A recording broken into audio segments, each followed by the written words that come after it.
As a former banker who's now running my own business, I can tell you that getting your financial house in order isn't just about numbers. It's about having the clarity and confidence to make the right decisions for your company.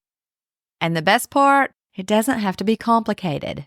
In this episode, I'm going to walk you through 7 simple, actionable steps that'll transform the way you manage your business finances. Whether you're just starting out or you've been at this for years, these strategies have the power to take your profitability and peace of mind to the next level. So grab your favorite beverage, get ready to take some notes, and let's dive in. By the time we're done, you'll be ready to set up a rock-solid financial system that'll have you dancing around the office instead of stressing over your books. You're listening to the Productive Entrepreneur Podcast. I'm your host, Tonia Kendrick, and I'm on a mission to help online business owners like you focus on the right things and take imperfect action.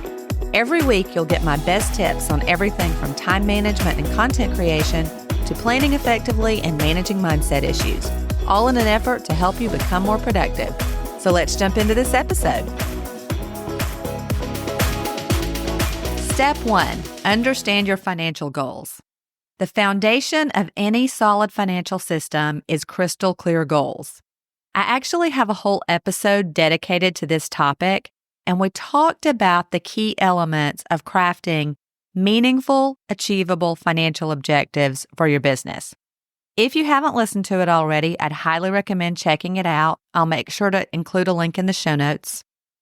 In that episode, we covered things like assessing your current financial situation, defining your financial goals and prioritizing your objectives, as well as creating a financial action plan.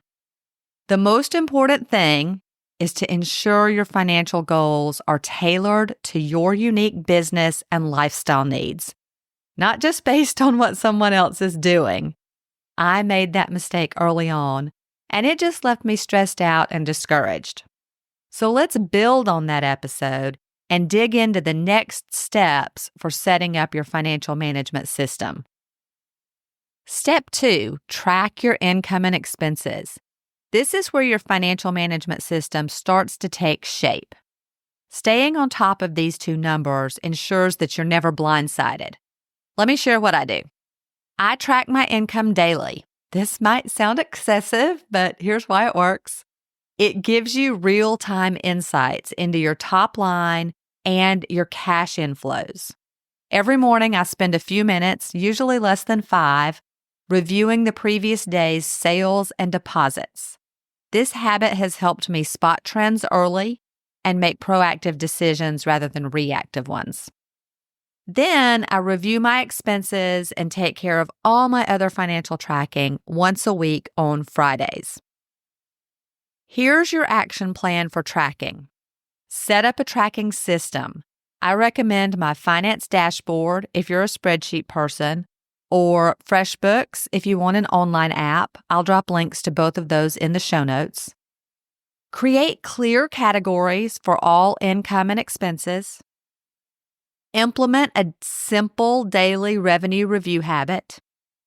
Schedule a weekly money date to stay on top of your bookkeeping. And document everything.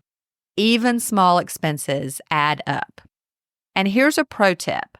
Create separate categories for fixed and variable expenses. This distinction will be helpful for budgeting, which leads me into step 3, create a budget. In episode 9, we talked about the importance of budgeting for solo business owners. As I mentioned then, budgeting isn't just about numbers on a spreadsheet.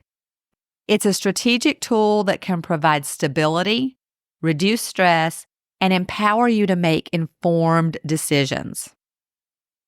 The key elements of creating an effective budget include understanding your revenue streams and forecasting future income, categorizing and managing your fixed and variable expenses, monitoring your cash flow to maintain positive balances, and planning for contingencies and unexpected costs.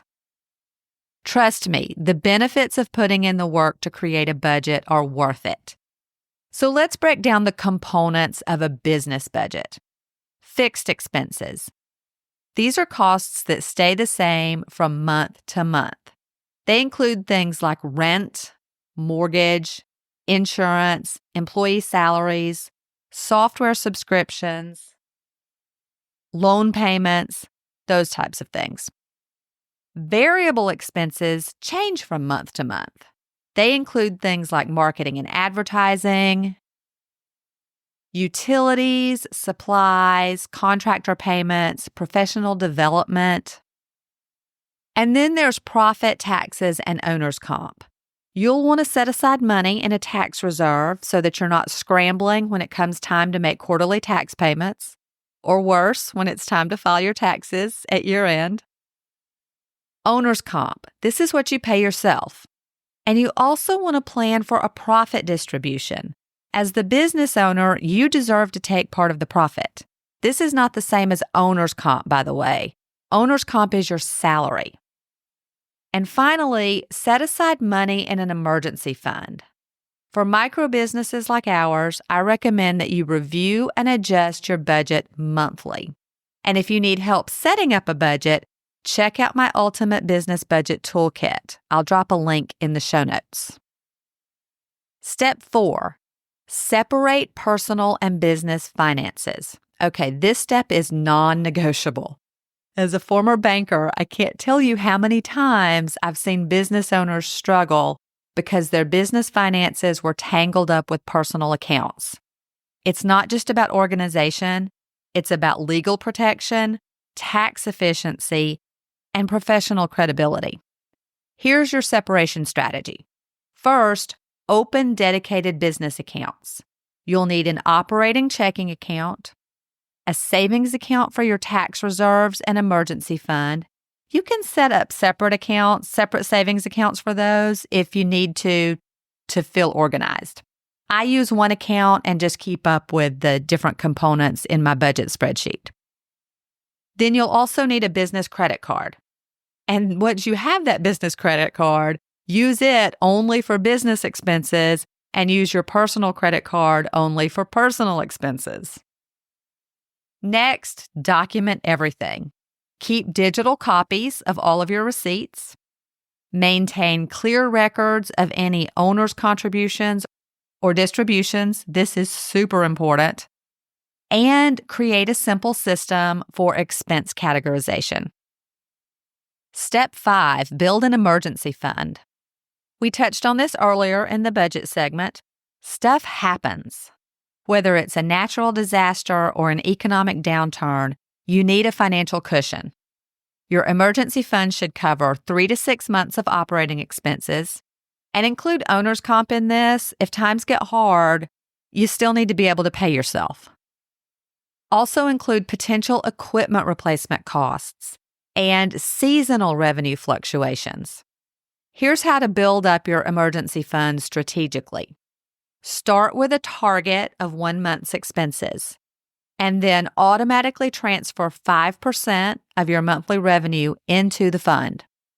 Keep those funds in a high-yield business savings account so that you're earning some interest on it, and review and adjust the target amount quarterly. Step 6, invest in financial tools and software. When it comes to your financial management system, I can tell you that the right tools make all the difference. Let's talk about the technology stack I recommend to streamline your financial management, starting with how you track your income and expenses. My finance dashboard is a versatile spreadsheet system. It's available in both Excel and Google Sheets formats. It's perfect if you're comfortable working with spreadsheets and you want a one-time investment rather than a monthly subscription cost. Another great option is FreshBooks. It's an online accounting app that can directly integrate with your bank accounts. FreshBooks also makes it easy to send invoices and generate financial statements. You might also want to look into a receipt scanning app to keep up with your receipts. You might not need this if most of your purchases are made online. If you have team members, then a payroll tool is essential. For that, I would suggest consulting your CPA about the best option for your business. You'll also likely want a dedicated budgeting tool. I already mentioned my Ultimate Business Budget Toolkit, which is spreadsheet-based. And another option I recommend is the YNAB app. I'll include links to all of these tools in the show notes. The goal isn't to have the most tools, but rather to have the right tools that meet your needs and fit into your budget. Step 7, regularly review and adjust your financial plan. Reviews are an important part of any plan, and they're especially important for financial management. Here's the system I use and recommend. Daily, spend about 5 minutes reviewing your income and cash position.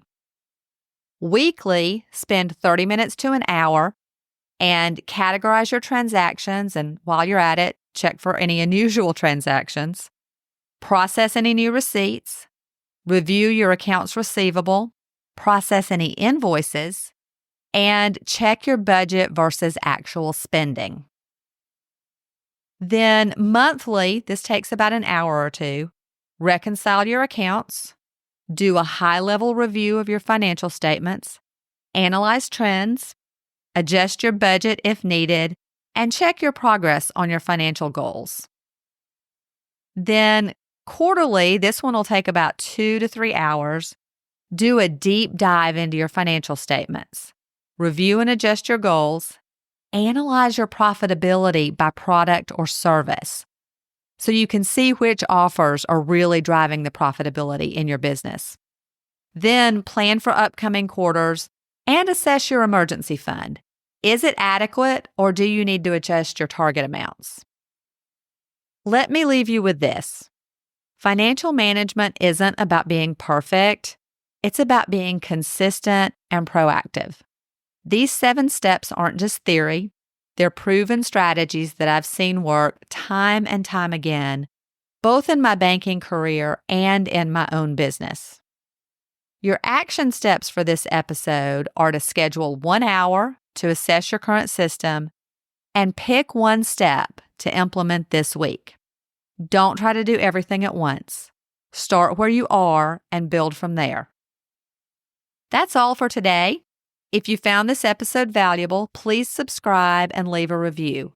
I'll be back tomorrow with 9 essential tips to manage small business stress. You won't want to miss it.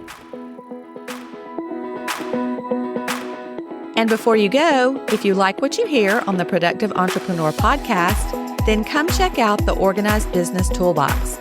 It's my monthly membership for solo entrepreneurs who want to feel in control and take imperfect action to move their businesses forward. When you join, you'll get instant access to the Training and Resource Vault, and a new toolbox or course drops every month. Plus, we have monthly Voxer office hours where you can privately ask me questions and get my direct feedback. If that sounds like something you need, the link is in the show notes, or visit ToniaKendrick.com, and I'll see you on the inside.